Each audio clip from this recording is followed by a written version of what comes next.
You think a black man like you could ever afford the presidential suite? Nicole snarled, hurling the black card across the counter like trash. This card's fake. Try a budget place on the South Side. Those were the words. The exact moment everything broke wide open. But in just 10 minutes, that man, quiet, calm, dressed in a navy blazer and jeans, would make one phone call, and everyone standing behind that front desk would be out of a job, because they had no idea who he really was. But before we get into that, I want to know, where are you watching this from? Drop your city in the comments. And hey, if you believe in standing up against injustice, make sure you hit that subscribe button, give this video a like, and let's get into what really happened inside the Horizon Grand Hotel in Chicago on June 19th at exactly 8:46 p.m. This wasn't just another bad service story. This was personal. Marcus Carter walked into that lobby alone. No entourage, no fanfare. Just a 45-year-old black man wearing jeans, a navy blazer, and a look of pure exhaustion. Born and raised in Chicago, Marcus had just wrapped a critical partner meeting that could shift the future of his company. All he wanted now was rest, peace. He didn't ask for trouble. All he did was slide his black card across the marble counter and say, calm as ever. One night in the presidential suite. Please. Simple. Direct. But the moment he spoke, the atmosphere shifted. Nicole Harris, the front desk manager, early 30s, blonde, sharp voice, Ohio accent, narrowed her eyes, looked Marcus up and down, and didn't even reach for the card. I think you're in the wrong hotel. Sir? She said it slow, like she was giving him a chance to save himself the embarrassment. He smiled slightly, thinking maybe she didn't hear him right. I'm here to book the presidential suite, just for tonight. He slid his Illinois driver's license across next. Her lips curled. This ID looks fake, she muttered. Tossing it aside, Brian Foster, the concierge, young guy from Texas with an arrogant smirk, chimed in. You don't really look like presidential suite material. A couple sitting nearby, Richard and Laura Bennett, white, well-dressed, sipping champagne, looked up briefly but said nothing. That's when Daniel Pierce, the general manager, emerged, middle-aged, neatly dressed, born in Michigan, with a voice that always sounded like it belonged in a boardroom. He didn't greet Marcus. He didn't ask if something was wrong. He walked straight to Nicole and asked, Is he refusing to leave the counter? Marcus blinked. I'm not refusing anything. I just asked for a suite. He picked up his black card again, extended it toward Nicole. She didn't even flinch. Instead, she scoffed. This is fake. You think anyone's falling for that? Then, with a flick of her wrist, she tossed it back like garbage. The Bennetts exchanged glances but said nothing. Brian snorted. Maybe he'd be more comfortable somewhere more affordable. Nicole smiled and added, There's a budget place 3 blocks down. They're more your style. That's when security arrived. Linda Walsh, mid-30s, tight ponytail, Chicago native, stepped forward. Sir, I'm gonna need you to leave, or I'll be forced to call the police. Her hand hovered near her radio. That moment froze in the air. That's when Marcus caught a quiet voice to his right. This isn't right. It was Mia Lang, the trainee concierge, barely 22, California-born, just started a few months ago. She stood behind the desk, pale with discomfort, looking from Marcus to Nicole. He's being respectful, Mia said. His ID and card check out. Let him book. Nicole shot her a look that said, stay in your lane. But Mia didn't back down. From across the lobby, a woman's voice rang out. This is unfair. He's got every right to book a room. Emma Larson, white, late 30s, visiting from Minnesota. She stood now, arms crossed. Why are y'all treating him like this? Her husband, Michael Grant. 42, from Florida, joined her. You can't just deny someone service like this. Marcus calmly reached into his pocket and pulled out his phone. He dialed one number. Rachel, he said, log this, start recording, and get Sophia here. Now. The call ended. That's all he said. He looked up at the front desk staff, calm, composed, but his eyes were fire. Nicole huffed. Suites reserved anyway, for the Bennetts. As if on cue. The Bennetts got up, champagne in hand, and were led toward the elevators. Nicole watched them go like she'd won something. See? She smirked. VIP guests. Confirmed. Emma's voice shook. This is outrageous, Michael added. Swipe his card. You haven't even tried to process it. But Nicole ignored them. She voided the booking request in the system, without even looking at the screen. No record for a Marcus Carter, she muttered, even though he had clearly just been at the counter. Linda crossed her arms, still ready to call backup. Last chance, sir. Marcus didn't move. He just picked up his card from the counter, slowly, deliberately. You're ruining Horizon Grand, he said, his voice level. And you're about to find out how badly. Back at the desk. Mia heard something chilling. Nicole and Brian were whispering behind the concierge wall. He's no VIP, Brian said. Snickering, Nicole added. Just another guy trying to fake it. Thinks a blazer makes him special. Mia's eyes widened. She stepped back quietly and clicked her phone's voice memo app. She hit record. Guests were starting to whisper. Murmurs rolled through the lobby like rising smoke. Something wasn't right. Something was off. Emma stepped closer to the counter. I've worked in hospitality. This is discrimination. Period. Michael nodded. Fists clenched. You're not getting away with this.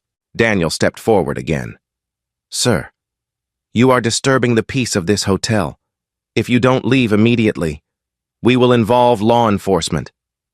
That's when Marcus looked at him and said, with a quiet force, You'll regret this. Daniel. Mia stepped out from behind the desk. His request was valid, she said, louder this time. There was no reason to deny him. Nicole crossed her arms, unbothered. Budget hotel's your place, she repeated, her voice like ice. And with that, the fuse was lit. Leave the suite or face the police. Daniel's voice echoed across the lobby like a threat wrapped in velvet. He didn't raise his voice.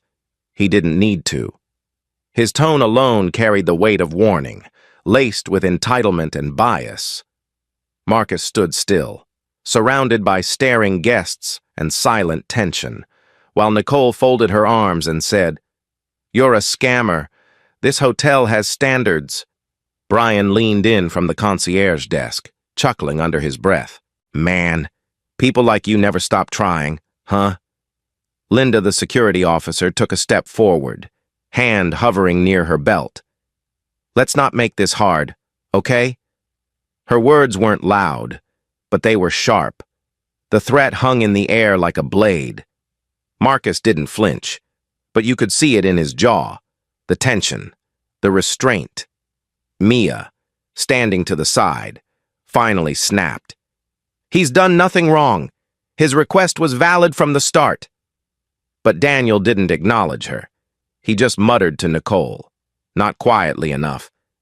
He's trouble. Let's move him out. A classic microaggression, vague enough to deny, sharp enough to wound. Mia stepped back behind the desk, seething. She heard Nicole and Brian laughing again, this time louder. Look at those jeans, Brian whispered. Probably got 'em on sale. Presidential suite. My ass. Nicole giggled. Should have brought a suit and tie if he wanted to pretend better. The casual cruelty of their voices made Mia's stomach turn. She hit record on her phone again. Silently. Meanwhile, Emma Larson, still standing firm by the velvet ropes, raised her voice above the noise. This is wrong. Let the man stay. Michael stood beside her, arms crossed. "You're targeting him because of how he looks. Plain and simple." Other guests had stopped pretending to ignore what was happening. A few stepped closer, whispering. Nicole ignored them. She turned back to the computer and, once again, updated the booking log, this time erasing Marcus's entry altogether. "Still no record," she said without even checking. Marcus didn't respond right away. He just looked at the front desk, at the Horizon Grand logo behind it, the marble floors, the glittering chandelier overhead, and something in his face shifted. It wasn't shock anymore. It was memory. Painful, clear memory. 20 years earlier. At 25, Marcus had applied for a job at a hotel not unlike this one. He wore his best suit, came early, shook every hand, but the manager had taken one look at him, at his skin, his name, his expression, and said, "We're looking for someone more polished." He never forgot that moment. It stung the same now as it did then, except now. He owned 60% of this entire hotel chain. His phone buzzed quietly. "Rachel." He answered in a low voice. "Sophia's on her way," she confirmed. "I've started logging everything you sent me. I'm tracking your audio files, too. You're not alone in this." Marcus exhaled softly. "Good. Keep recording." Across the lobby, Mia slipped back out and gave a small nod. She had recorded more of Daniel's comments. Guest chatter was rising now, a low wave of indignation building. Emma shook her head. "I've seen this happen before." "Not this time," Michael added. "I travel for work every week. This hotel just lost my business." Marcus finally turned back to Daniel. "You're crossing a line," he said, voice cool and level. Daniel frowned. "You think making threats is going to help you?" Marcus didn't answer. He didn't need to. Mia stepped forward again, voice stronger now. "He has a right to be here. You all ignored his ID, threw away his card, called him a scammer. We're trained not to do that, but you don't care." Nicole smirked and said, "He can cry about it at the Motel 8. Emma's voice cracked like a whip. "You owe him an apology. All of you." Michael pointed toward the counter. "Start by swiping his damn card." But they didn't. Nicole rolled her eyes. Daniel gave a dismissive laugh. "If you think that's going to work, you clearly don't understand how we run things here." Then Mia spoke up with something new, something big. "This isn't the first time this has happened," she said clearly. "They've ignored complaints before. Other guests, especially black guests, have reported profiling and mistreatment. But Daniel always says the same thing. We'll look into it." And nothing changes. Her voice shook, but she stood tall. Emma gasped. "That's a pattern. That's illegal." Michael nodded. "If that's true, it's time to go public." Nicole laughed nervously. "She's just a trainee. Don't listen to her." But the damage was done. Guests began filming now, not for social media, but for themselves. A record, an archive. Marcus said loud enough for all to hear. "Your bias ends tonight. So let me ask you something. What would you have said if you were standing there? What would you do to fight back against this kind of bias? Drop it in the comments below. Every voice matters." The air in the lobby thickened. Security radios buzzed. Daniel whispered to Linda, "Get him out before it gets worse." But Linda hesitated. The crowd was growing, and it was clear they weren't on management's side. Marcus stood calm and still, his phone still recording, eyes never leaving Daniel's face. The front desk staff didn't realize it yet, but the moment had shifted. The weight of the room was no longer behind them. It had moved, behind Marcus, behind Mia, behind the guests who refused to stay silent. A reckoning was coming, and all it would take was one more twist to set everything into motion. This guest must leave the suite for disrupting hotel operations. Daniel's voice suddenly blasted over the lobby intercom, crackling through the speakers like an alarm. Every head turned. Some guests stood still, stunned. Others shifted uncomfortably, unsure if they'd just heard that right. But Marcus knew exactly what was happening. The management had officially made him the problem, a threat. A man trying to rest had just been branded a disruption. Nicole stood at the front desk, smug, arms folded, while Brian leaned against the concierge counter, sipping from a paper cup like it was all a game. "Should have just left when you had the chance," he muttered. Linda took one step forward, radio in hand. "Sir, if you don't walk out right now, I'll be forced to call CPD." Her tone was flat.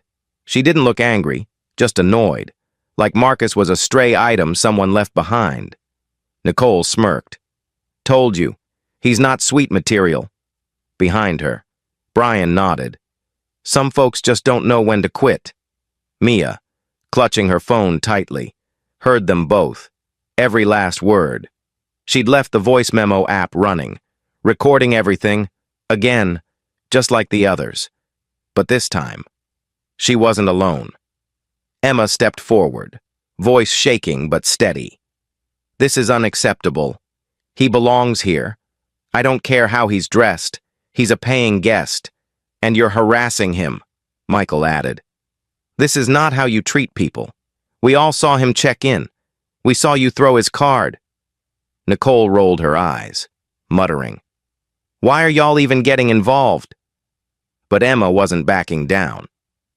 "Because I've seen this before. The difference is, this time, I'm not staying quiet." Meanwhile, Daniel turned away from the desk and whispered something to Nicole and Brian. "If this gets out, we'll say he was yelling, creating a scene. Dangerous. We've done it before." Mia's jaw dropped. She hadn't expected him to say it out loud. Not that blatantly. Not when people were already watching. She hit save on the audio file and stepped away from the desk. "Say that again," she said out loud. "You're gonna lie about him now?" Daniel's face froze. Marcus still hadn't moved. He stood in the same spot, back straight, phone in hand, just watching, not yelling, not reacting. He didn't have to, because everything was already being recorded, not just on his phone, but in the phones and minds of every guest standing around the lobby. You could feel it, the shift. Emma turned to the guests nearby. "If you think this is wrong, say something." A man in a suit nodded. A couple with luggage stepped closer. Another woman, clearly traveling for business, said, "This is ridiculous." Mia looked at Marcus. "I recorded it. I've got it all. I heard them talking about lying on the report."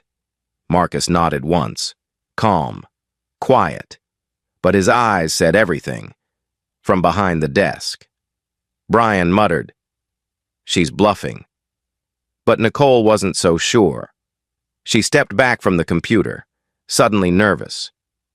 "This whole thing's getting out of hand." Daniel tried to steady the situation. "Everyone just calm down. This guest is being removed for violating policy. That's all." Michael raised his voice. "What policy? What did he do?" "Nothing. You're making this up because he's black and not wearing a three-piece suit." Gasps rippled. Nicole opened her mouth, but no words came out. Marcus finally spoke. "You've exposed yourselves. Every lie. Every word. It's all recorded. And trust me, it's already been sent." Linda hesitated, one hand still on her radio, but something stopped her. It wasn't just Mia now. It was the guests. The weight of the room had turned. Emma stepped in front of Marcus, planting her feet like a shield. "You're not laying a finger on him." Michael stepped beside her. "We'll make a barrier if we have to." The tension boiled over. Several more guests followed, lawyers, business travelers, even a teenager who had been watching from the seating area, together, without even planning it. They stepped between Marcus and the staff. Linda froze. She looked at Daniel, then at Nicole, who just muttered, "Let them act crazy. They'll cool off." But it was too late. Mia walked over to Marcus, held up her phone. "They plan to frame you. I've got it. I'll send it to whoever you need." Nicole's voice was suddenly quiet. "You think anyone will believe her? She's a trainee." Marcus looked at Nicole and said, "She's got more integrity in her 1 week here than you've shown in your whole career." Brian tried to deflect. "We've had fake cards before. How are we supposed to know?" Michael pointed at him, disgusted. "Because you didn't even check it. You threw it. I saw it. We all saw it." Mia turned to the guests. "They ignored past complaints too. Every time a guest of color raised something, they covered it up. It's been going on for months. Maybe longer." Emma's voice rose again, clear as a bell. "That's it. I want corporate here now. This is criminal." Marcus didn't raise his voice. He simply said, "Your bias is exposed, and your time is up. And here's the question for you. If you were in that lobby, watching this unfold, and then heard that this man, the one they tried to shame, humiliate, remove, was actually the CEO of the whole place, what would you do? How would you react to that kind of reveal? Let us know in the comments below, because what happens next will change everything. Escort him out. Now." Daniel's voice cut through the rising voices like a blade, panicked and sharp. His composure was gone. He wasn't hiding behind smooth management talk anymore. This was desperation. "Nicole, Brian, Linda, get him out of the building before this turns into a scene." But it was already too late for that. Linda moved fast, stepping toward Marcus with purpose, her hand reaching for his arm. "Sir, this is your final warning."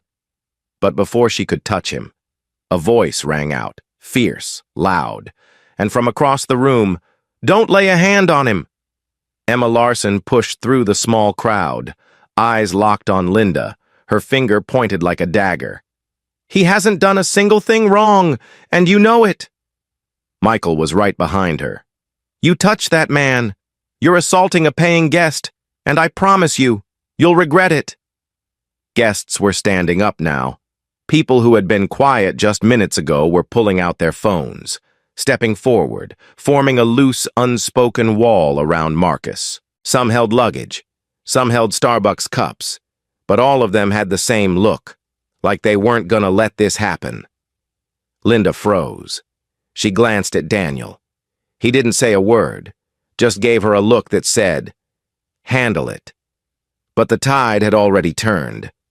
Mia darted across the lobby, standing between Marcus and security. "You can't do this," she shouted. "This man came in here to rest. You've profiled him, humiliated him, and erased his name from the log twice," Nicole hissed. "You're out of line." But Mia didn't flinch. "No, you are." Daniel tried to salvage control. "Guests, please, return to your rooms. This is a private matter involving a disruptive individual." That was the wrong move. The crowd erupted. "We saw everything," someone yelled. "This is racism, not disruption," another guest shouted. Emma, standing firm with her arms crossed, turned to face the crowd. "You all heard the intercom. You saw them ignore his ID. You saw them toss his black card. You know what this is." Murmurs turned into open agreement.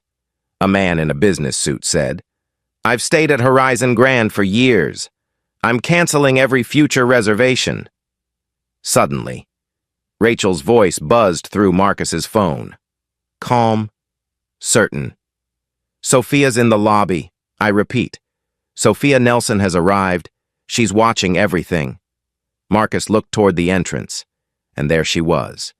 Sophia Nelson, managing director of Horizon Grand, in a tailored slate gray suit, heels clicking on the marble floor. No security, no assistant, just her presence, sharp and commanding. She wasn't smiling. Her eyes scanned the lobby like a silent drone. assessing, absorbing. Nicole's face drained of color. Daniel straightened his blazer, like appearance would cover panic. Sophia walked slowly, deliberately, toward the front desk. She didn't say a word. Guests parted like water. Marcus stepped forward, never looking away from Daniel. "This ends now." Linda backed up. Emma turned and said, "She's here. Corporate's here," Michael added. "Let's see how they spin this one." Daniel tried to recover. "Miss Nelson, this situation is under control. We were just dealing with a guest who—" "Was what?" Sophia interrupted, her voice quiet but devastating. "Trying to check in?" Her eyes didn't blink. "Because from what I've heard, that's exactly what he did. And what I saw? That was a full-blown crisis unfolding in real time, at the hands of this staff." She turned to Marcus and nodded. "We'll handle this." But Marcus wasn't done. He looked around the room. The guests, the staff, Mia, Emma, Michael, all standing for something they didn't plan to. Everyone here just witnessed how power can be misused, but now, we're gonna watch what happens when it's used the right way. Nicole stepped forward, suddenly nervous. He came in with no reservation, no suit, just showed up asking for the suite, we thought. "You thought he didn't belong," Marcus cut in, "because you judged him on what he wore, what he looked like, not who he was." Sophia looked at Mia. "Do you have those recordings?" Mia nodded and handed her phone to Rachel, who had just walked in beside her boss. "All yours," Mia said. "Every word." Guests applauded, literally applauded. It wasn't loud, just a ripple, but it was real. Nicole turned pale. Brian stepped back. Linda looked like she'd just realized she was on the wrong side. Daniel swallowed hard. "Let's talk privately." "No," Marcus said. "We're doing this right here, in the open. Just like you tried to shame me. I'll hold you accountable with witnesses." Sophia nodded. "I support that," Mia whispered to Marcus. "I can't believe they tried to frame you, even after everything." "I believe it," he said. "It's happened before, but it won't happen again." A wave of stillness swept over the room, a strange, almost sacred hush, because everyone knew the next words would change everything. "I'm Marcus Carter." The words cut through the tension like a lightning strike. Calm, steady. But behind the voice was a fire that made the room freeze. "CEO and majority owner of Horizon Grand Hotels. I hold 60% of this entire brand. And this location?" He glanced around at the chandeliers, the velvet furniture, the shocked faces of guests and staff. "This is mine." For a moment, nobody moved. Not Nicole, who stood blinking behind the front desk, lips parted in horror. Not Daniel, whose jaw slackened like he'd seen a ghost. Not Brian, who slowly stepped backward like he was trying to disappear into the wall. Even Linda dropped her hand from her radio. The crowd gasped. Phones were still up, not for social media, but for proof. Because this was the twist no one saw coming. The man they insulted, threatened, erased from the system. He was the boss of the entire operation. The man they mocked for wearing jeans, he was the one who signed their checks. Emma was the first to speak. "You're the CEO?" Marcus nodded, his voice quiet but unshakable. "I am. And you all just witnessed why reform in hospitality is still necessary." Michael let out a long breath. "This is justice," he said. "This is what it looks like when power speaks back." Marcus turned to Sophia. "Effective immediately. I'm suspending operations at this hotel until further notice." Gasps echoed again. Daniel's face flushed red. You can't do that." Marcus looked at him flatly. "I can, and I just did." Sophia stepped forward, pulling a tablet from her bag. "Suspension authorized. she said without hesitation. We'll notify all staff and vendors by end of day. Guests will be relocated to our sister property downtown, fully comped. Horizon will cover everything. Rachel, calm as ever, stood beside her, holding up a folder. All recordings have been logged, including voice memos from Mia Lang and Mr. Carter. We have verifiable proof of bias, misconduct, and intentional manipulation of guest records. Nicole stumbled forward. Wait. No, I didn't mean. Marcus raised a hand. Stop. I gave you every chance to do your job with integrity. You chose the opposite. Emma clapped, slow and steady. A few other guests joined her. Michael nodded. I've never seen anything like this, and I've traveled all over the country. Sophia turned to the staff. Nicole Harris, Brian Foster, Daniel Pierce, as of this moment, you are relieved of your duties. She paused. Please step away from the desk. Nicole's voice cracked. But I've worked here for 9 years. Marcus didn't blink. And in 9 years, how many guests did you treat the same way? How many voices did you ignore? Brian muttered. It was one mistake. Rachel raised her eyebrow. One? Because according to Mia and the recordings, this behavior's been repeated. There are dates, times, even names of other guests. You made this a pattern. Sophia's voice was like ice. You forged booking logs. You erased reservations. You profiled guests based on appearance. She paused. That is not who Horizon is, and it never will be. Daniel clenched his fists. You're making a scene over nothing. Marcus stepped forward. You know what the real scene is. Daniel, a black man trying to check in after a long day, being told to go to a budget motel, being told his ID is fake, being called a scammer, having the police threatened on him. That's the scene you created. Silence followed, cold and real. Nicole took one more desperate step forward. Daniel made us do it. He told us to prioritize white VIPs. He said... She stopped, shaking her head. He said it was policy. We didn't want to lose our jobs, Brian added. He made us alter records. Said if we didn't, we'd be replaced. Sophia crossed her arms. So now you're confessing to discrimination and conspiracy? Nicole opened her mouth, then closed it. Marcus turned to the guests. This hotel chain is supposed to represent excellence, fairness, and dignity.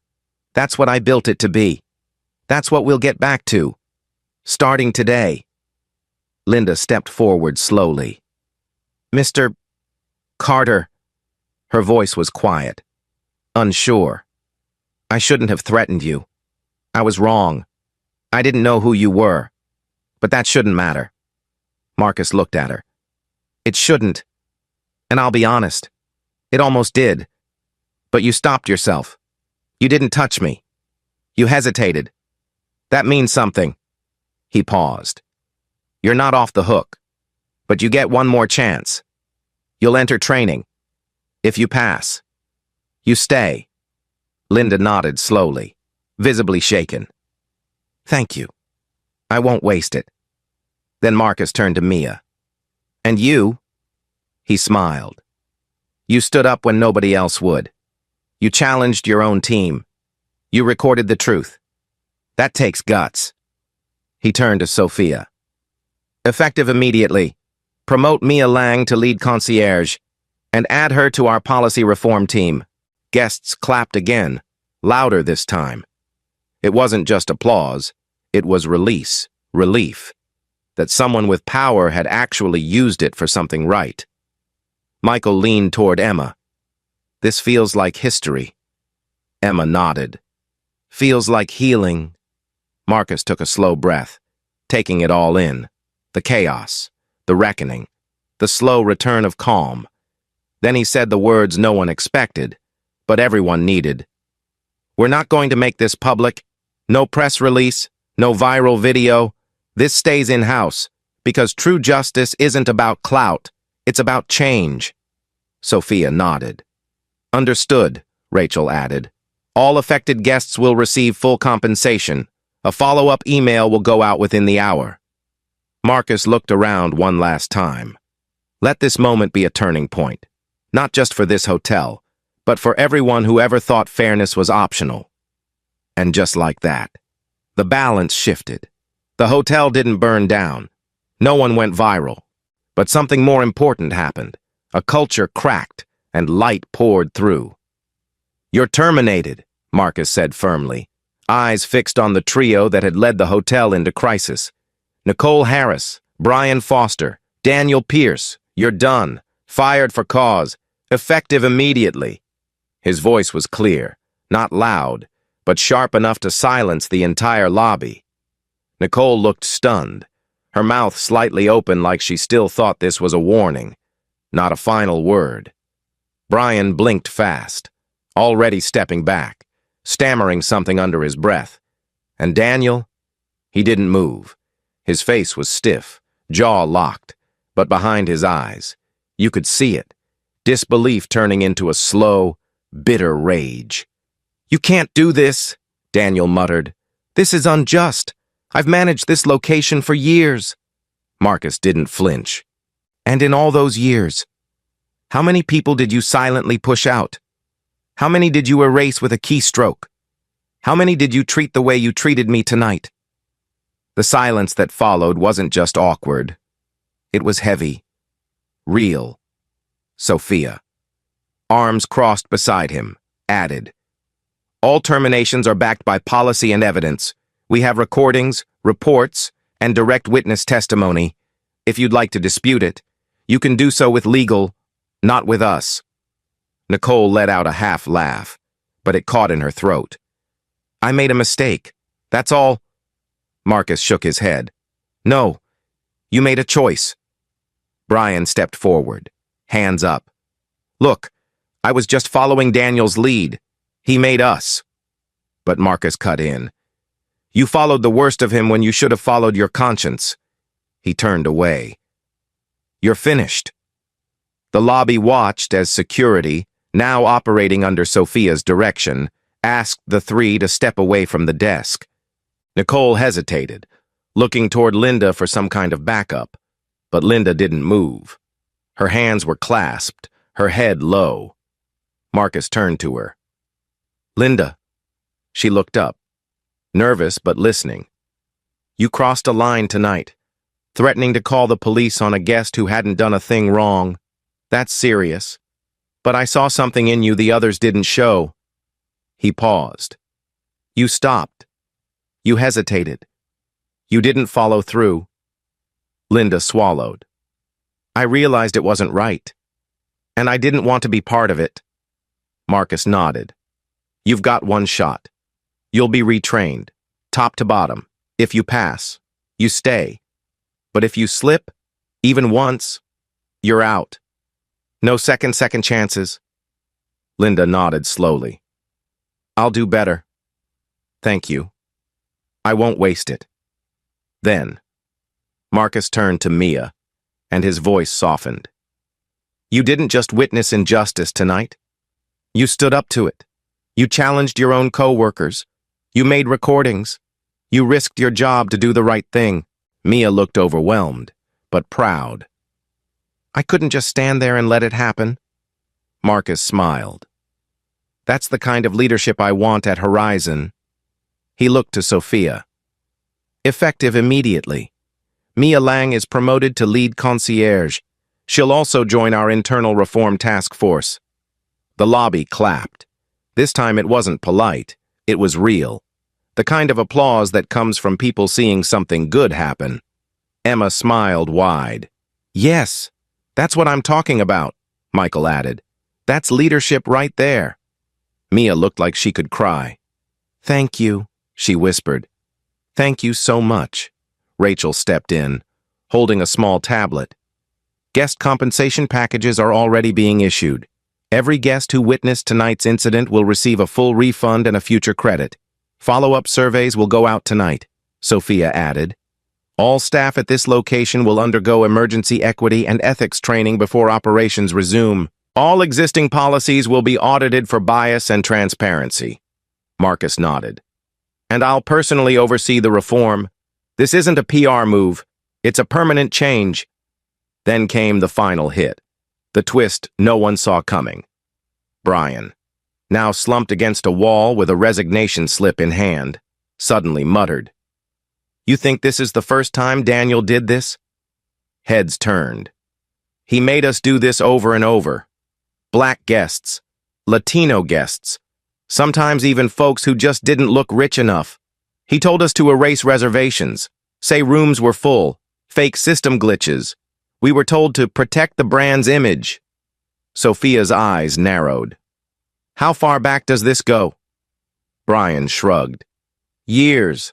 Since before I got here, there were logs we never entered, complaints that disappeared. It wasn't just us. Daniel was the one coordinating it." Nicole, now seated and trembling, added, "He said corporate didn't care, that as long as profits stayed up, no one would ask questions." Marcus turned to Rachel. "Launch a company-wide audit. I want every complaint pulled, every forgery flagged, every incident reevaluated. I want a timeline, a report, and I want names." Rachel nodded. "Already on it." Sophia stepped in. "We'll involve compliance, ethics, and legal. The board will be briefed in the morning." Guests looked stunned. Emma whispered, "This wasn't just one bad night. This was a whole system." Michael nodded, jaw tight. "And it just got blown wide open." Marcus took one deep breath, his voice steady again. "Let this be the moment we stop hiding bias behind the front desk. This ends today." Sophia held out her hand. "We'll rebuild. Together." Marcus shook it. "Not rebuild. Evolve." The two nodded. Guests applauded again, not out of habit, but with hope. And with that, Marcus Carter, who came in as a tired man looking for rest, had turned the hotel upside down, fired those who abused their power, elevated those who spoke truth, and exposed a pattern no one wanted to admit. All in 10 minutes, during check-in, at his own hotel. The presidential suite was quiet now, calm, at last. Marcus Carter stood by the floor-to-ceiling windows, the lights of Chicago glowing beneath him like a living constellation. The city was familiar, not just in view, but in spirit. This was where he was born, where he had once been denied opportunity because of his skin. And now, after 10 minutes that felt like 10 years, he stood at the top of a hotel he owned, alone. Finally, not to be admired or praised, but to exhale, to feel something that had been missing since he walked through the lobby doors. Peace. Behind him. The suite was stunning. Marble bathroom, plush linens, the kind of space built for rest and luxury. But none of that mattered. What mattered was that tonight, justice hadn't needed cameras or hashtags. It happened quietly, in the lobby, surrounded by real people, in real time. No press release, no viral clip, just a reckoning and a reset. Marcus sat on the edge of the leather sofa, letting the silence settle. A soft knock came at the door. It was Rachel, holding a folder and 2 cups of coffee. "One black," she said. "One hazelnut. Thought you could use a moment to breathe." He smiled. "You always know." She sat across from him. "Audit teams activated. Mia's accepted the promotion. Linda's starting her mandatory training on Monday. Sophia's briefing the board first thing in the morning. We've got eyes on everything now." Marcus nodded slowly. "Good. No more shadows." He stared down at the floor, voice low. "You know, I didn't plan any of this. I just wanted a bed and a little quiet. I came in low profile because I didn't want the usual fuss." Rachel leaned forward. "But the moment showed up anyway, and you rose to meet it." He nodded again, slower this time. "I didn't just meet it. I had to stand in it. Outside, the city kept moving, taxis passing, lights flickering, life happening. But inside that room, the legacy was being written, not on paper, not on hotel letterhead, but in action. Mia Lang, a 22-year-old trainee, now stood at the center of Horizon Grand's Policy Reform Committee, the youngest ever to hold that spot. Linda Walsh, once complicit, was now confronting her own bias with humility and the chance to grow. And guests like Emma Larson and Michael Grant, they left that hotel not just with refunds, but with stories of integrity, of standing up when it counted. "This is how change starts," Rachel said softly. "Not from PR teams or lawsuits, but from the floor, in real time, with witnesses." Marcus looked up. "And it starts by staying." He smiled faintly. "By not walking away when it gets ugly." He thought about the woman who once told him he didn't look polished enough for hotel work, about the night manager who ignored his resume and said the company wasn't ready, about the look on Daniel's face when Marcus said the words, "I'm the CEO." He didn't feel proud. He felt responsible. "I built Horizon Grand for fairness," he said quietly. "For dignity. I never wanted it to become just another place with nice chandeliers and hidden bias." Rachel nodded. "And now it won't." He stood, walked to the window again, sipping his coffee. "Do we know how many complaints Daniel buried?" Rachel opened the folder. "Initial counts at 17. We expect more. We've already located 3 incidents matching tonight's pattern. Guests of color denied service. Notes missing from the system. No follow-up. Same handwriting. Same digital signature." Marcus sighed. "We're going to make it right. Every single one. I want direct outreach. Apologies. Reimbursement. The works," Rachel added. "One more thing. A former employee from the Detroit location came forward, said regional management knew." "Looked the other way?" Marcus froze. "You sure?" She nodded. "Said Daniel bragged about being protected. We're confirming it now." Marcus clenched his jaw. "Then this wasn't just a few bad actors. It was a broken chain." He looked at her. "We rebuild it from the top down. Audits, ethics boards, staff reviews, no exceptions." Rachel closed the folder. "Already in motion." He walked back to the couch and sat again. "Funny," he said. "This all happened during check-in, 10 minutes, and now we've got months of rebuilding ahead." Rachel smiled. "The best work always starts in uncomfortable places." A knock on the door interrupted them again. This time, it was Mia, still in her uniform, still processing everything. "I just wanted to say thank you," she said, "for believing in me, for listening." Marcus stood. "Thank you for acting. Don't ever lose that fire." She smiled, tears welling up. "I won't."